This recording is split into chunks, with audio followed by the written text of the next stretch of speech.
Hello दोस्तों, मेरा नाम धनंजय है। इस वीडियो पे मैं आपको बहुत प्रैक्टिकल बात बताने वाला हूं जो हर कोई अपनी लाइफ में आजमा सकता है। और इसके लिए मैंने कोई रिसर्च नहीं किया, ना मैंने कोई कंटेंट डेवलप किया, बनाया, सोचा। ये सारी चीजें मैं बताऊंगा पर्सनल एक्सपीरियंस से। और छोटा वीडियो होगा लेकिन आखिरी तक देखिएगा, और हो सकता है इस वीडियो से आपको काफी कुछ फायदा मिले। हो सकता नहीं, मुझे लगता है मिलेगा ही मिलेगा, कुछ ना कुछ तो फायदा मिलेगा। चाहे आप करियर के अपने बिगनिंग पे होगा, एंडिंग के टाइम पे हो करियर में। करियर का कभी एंड नहीं होता। एक वर्किंग पर्सन, एक पॉजिटिव सेट ऑफ माइंड वाला बंदा आखिरी टाइम समय तक काम करता रहता है, तो वहां पे आपको हेल्प करेगा। टॉपिक है इस वीडियो का परचेजिंग टाइम। समय को खरीदिए। कई लोगों को लगेगा यार समय को कैसे खरीद सकते हैं? अगर समय खरीदा जा सकता है तब तो हर कोई खरीद ले। समय तो 24 घंटे ही होते हैं। लेकिन इसको दूसरे तरीके से समझिए। एक एग्जांपल देता हूं। मैं शुरू में 2002 से वर्किंग स्टार्ट किया, दिल्ली में से काम कर रहा था। तो मैं एक बड़ी सी कंपनी ज्वाइन किया, जो 2004 में ज्वाइन किया। और संडे को ऑफ होता था। ऑफ किसी और दिन होता था, तो मैंने संडे को फॉर एग्जांपल ले लिया। संडे को ऑफ होता था। उस ऑफ के दिन सारे दोस्त, मेरे यंग एज वाले लोग, जाते थे, कपड़े उपड़े धुलते थे, अपने जो जरूरतें होती थी वो पूरी करते थे। उस टाइम इतना स्विगी, जोमेटो, बाकी चीजें ये सब होती नहीं थी। तो खुद कपड़े धुलते थे, कपड़े प्रेस करते थे और सारा इंतजाम करते थे। उस टाइम टेलीफोन में इनकमिंग का भी चार्ज लगता था और आउटगोइंग का भी चार्ज लगता था। तो इसलिए बता रहा हूँ क्योंकि इसकी जरूरत है अभी।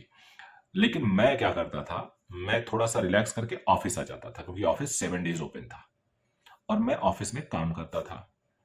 टेलीफोन से मैं एचआर प्रॉब्लम सॉल्व करता था, एम्प्लाई, क्योंकि वहां पे जिस इंडस्ट्री में मैं था वहां पे बड़ा ज्यादा स्विच ओवर होता था लोगों का, तो ऑर्गेनाइजेशन हमेशा परेशान रहती थी। तो मैं ऑर्गेनाइजेशन की प्रॉब्लम को सॉल्व करता था। बहुत जल्दी 3-4 महीने के अंदर ही टॉप मैनेजमेंट जो एमडी है उनका फोन मेरे पास आने लगा कि ये प्रॉब्लम है, वो प्रॉब्लम है, सॉल्व करो। और मैं उसको जी जान से सॉल्व करता था।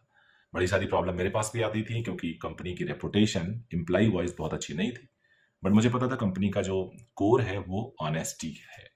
तो मैं उस ऑनेस्टी के साथ काम करता था। और एमडी का मेरे पास फोन आने लगा। तो मेरे जो कलीग हैं, वो मेरे जो दोस्त होते थे, मेरे जो साथ काम करने वाले लोग होते थे, वो जलने लगे मेरे से। कहने लगे यार ये देखो आके बैठा रहता है, और लगता है सर इसको एक्स्ट्रा पैसा देते हैं, क्योंकि फोन का बिल मेरा बहुत ज्यादा आने लगता था। 2-2 हज़ार रुपए बिल आते थे। और उस टाइम मेरी सैलरी करीब 29 हज़ार 28 हज़ार थी। तो 2 हज़ार ठीक ठाक अमाउंट था कि उसका मैं बिल आता था। अदरवाइज अगर मैं वो ना करता तो मेरे 500-400 बिल आते। तो मुझसे कई लोग पूछते भी थे कि यार तू कपड़े कब धोता है, क्योंकि जो डेली वर्किंग होती थी बड़ा हेक्टिक होती थी, तो बाकी काम कैसे करता है। तो वहां पे मैं समय को खरीदता था। और वो समय खरीदना होता है कि मैं पैसे खर्च करता था। मैं उन कपड़ों पे, मैं बाहर अपने कपड़े नहीं धुलता था, बाहर धुलवाता था। पैसे लगते थे ज्यादा, लेकिन मुझे पता था कि उस पैसे का मैं दूसरा रिवार्ड ले लूंगा। मोबाइल में खर्च करता था अपना पैसा, लेकिन मुझे पता था उसका मैं दूसरा रिवार्ड ले लूंगा।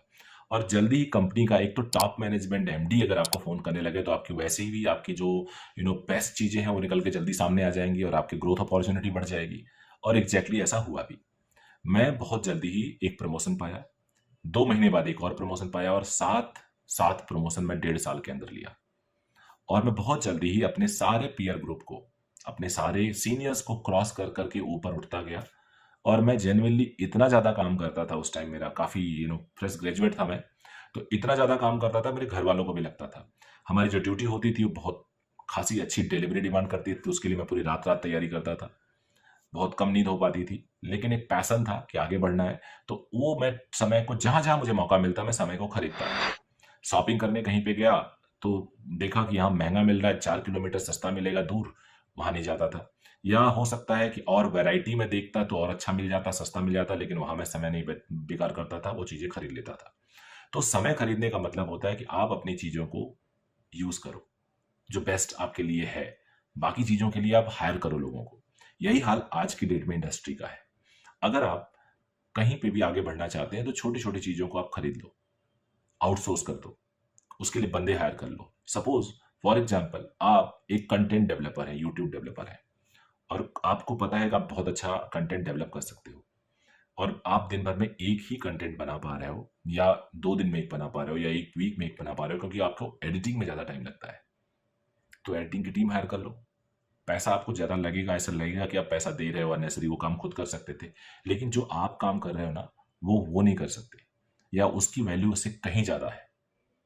सिमिलरली किसी और फील्ड का कोई एग्जांपल ले सकते हो आप, कि आपने वो समय आउटसोर्स कर दिया, अपना बचा लिया, और उस बचे हुए समय को आपने ज़्यादा प्रोडक्टिव जगह पे लगा दिया, and then you got better reward. ये प्रूवन है, और इसको आप अपने तरह से आजमा के देखिए। Not necessary to be in like in my case, कि जैसा मेरे साथ हुआ, आपके साथ कोई और केस हो सकता है जहाँ पे आप समय को खरीद सकते हैं। कहीं पे अगर आपको जाना है, आप एक ट्रेन से जा रहे हैं, मैं एक इंसिडेंट और इस कंपनी का बताता हूँ कि कई बार हम अपने एम्प्लॉई को दूर एक अपने ब्रांच पे भेजते थे, तो उसे 3 दिन लगता था ट्रेन से जाने में, तो हम उसे फ्लाइट से भेजने लगे। हमने सोचा यार, फ्लाइट का मैनेजमेंट से मैंने बात की, फ्लाइट का खर्चा तो बहुत लगता है। तो हमारी बॉस ने बोला कि यार, फ्लाइट का खर्चा बहुत ज़्यादा तो लगता है, लेकिन इस बंदे की 3 दिन की जो सैलरी है ना, वो जो 3 दिन की सैलरी है उससे, और जो ट्रेन का टिकट सबको जोड़ लो, तो उससे काफ़ी सस्ता पड़ता है, क्योंकि हम उसके बंदे के समय बचा रहे हैं, यानी हमने वो समय खरीद लिया। तो इस तरह से अगर आप प्रोडक्टिविटी कैलकुलेटिव सोचोगे, तो आपको अपनी लाइफ में समय भी ज़्यादा मिलेगा, मतलब वर्किंग समय, और आपको उसका आउटपुट भी ज़्यादा मिलेगा। आउटपुट समय दोनों मिला तो ग्रोथ तो तय है, और आप अपने कामों को बेटर प्रोडक्टिविटी के साथ कर पाओगे और उसका बेटर आउटपुट ले पाओगे। So this was all, thank you very much, bye bye.